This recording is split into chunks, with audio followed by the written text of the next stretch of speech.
Hello friends, let's learn ratio and proportion trick. How to solve this type of questions using the ratio and proportion trick. Part C. If A upon 2 colon B upon 6 colon C upon 9, then A colon B colon C is equal to question mark. So A colon B colon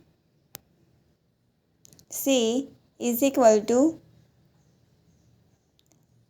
A upon 2, so A is equal to 2. B upon 6, so B is equal to 6. C upon 9, so C is equal to 9. This is our answer. A colon B colon C is equal to 2 colon 6 colon 9.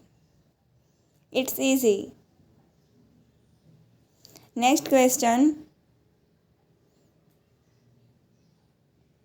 Answer is A colon B colon C colon is equal to A upon 3, so A is equal to 3 colon B upon 4, so B is equal to 4. C upon 7, so C is equal to 7. This is answer. A colon B colon C is equal to 3 colon 4 colon 7. Like, share and subscribe.